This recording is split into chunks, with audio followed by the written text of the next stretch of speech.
Hey guys, Lord Naren White here, the Holy Ghost, the one true God, back with you with the next video in my series reading The Adventures of Tom Sawyer by Mark Twain.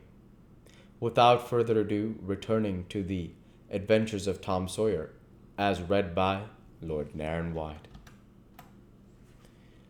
He had discovered a great law of human action without knowing it, namely that in order to make a man or a boy covet a thing, it is only necessary to make the thing difficult to attain.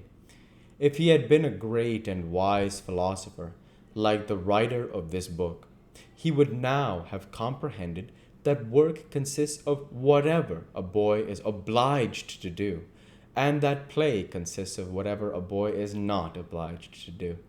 And this would help him to understand why constructing artificial flowers or performing on a treadmill is work, while rolling 10 pins or climbing Mont Blanc is only amusement. There are wealthy gentlemen in England who drive 4-horse passenger coaches 20 or 30 miles on a daily line in the summer because the privilege costs them considerable money. But if they were offered wages for the service, that would turn it into work, and then they would resign. The boy mused a while over the substantial change which had taken place in his worldly circumstances, and then wended toward headquarters to report. Chapter 3.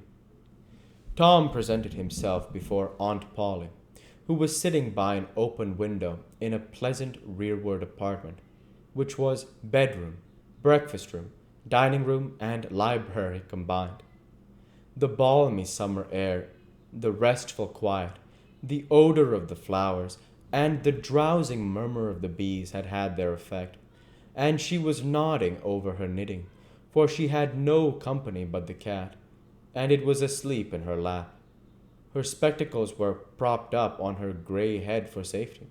She had thought that, of course, Tom had deserted long ago, and she wondered at seeing him place himself in her power again in this intrepid way. He said, "Mayn't I go play now, Aunt?"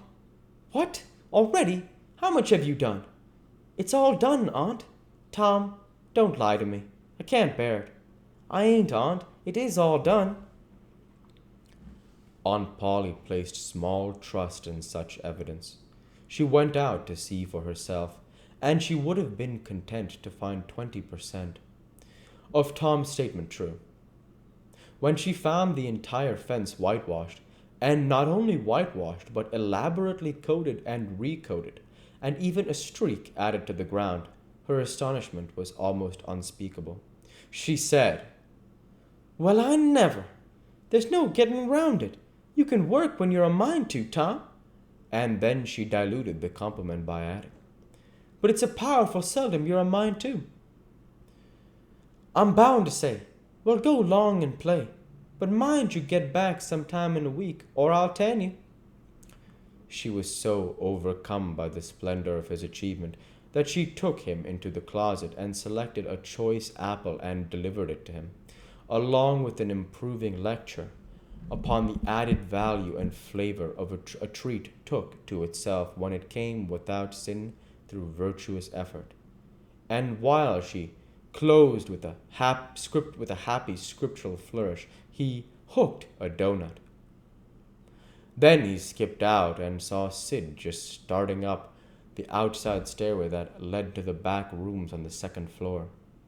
Clods were handy and the air was full of them in a twinkling.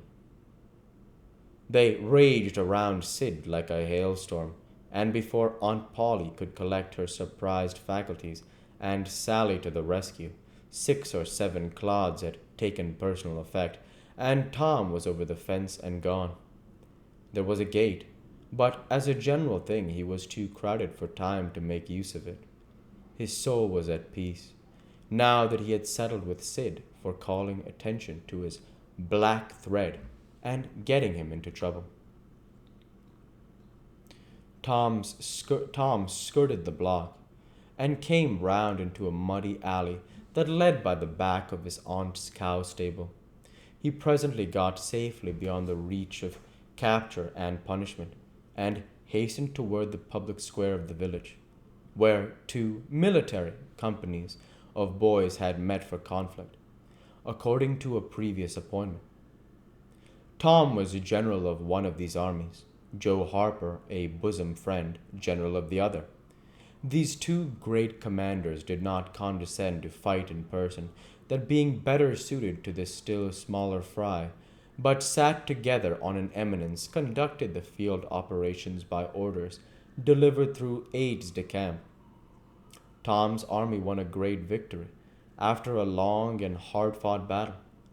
Then the dead were counted, prisoners exchanged, the terms of the next disagreement agreed upon, and the day for the necessary battle appointed, after which the armies fell into line and marched away, and Tom turned homeward alone. As he was passing by the house where Jeff Thatcher lived, he saw a new girl in the garden, a lovely little blue-eyed creature with the yellow hair, plaited into two long tails, white summer frock, and embroidered pantalettes. The fresh-crowned hero fell without firing a shot. A certain Amy Lawrence vanished out of his heart, and left not a memory of herself behind. He had thought he loved her to distraction, and had regarded his passion as adoration. And behold, it was a poor little evanescent partiality. He had been months winning her. She had confessed hardly a week ago.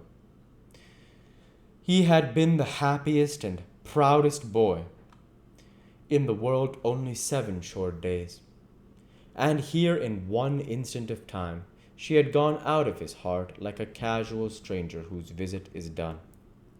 He worshipped this new angel with furtive eye, till he saw that she had discovered him. Then he pretended he did not know she was present, and began to show off in all sorts of absurd boyish ways, in order to win her admiration. He kept up this grotesque foolishness for some time, but by and by, while he was in the midst of some dangerous gymnastic performances, he glanced aside and saw that the little girl was wending her way toward the house. Tom came up to the fence and leaned on it, grieving and hoping that she would tarry yet a while longer. She halted a moment on the steps and then moved toward the door. Tom heaved a great sigh as she put her foot on the threshold, but his face lit up right away, for she tossed a pansy over the fence a moment before she disappeared.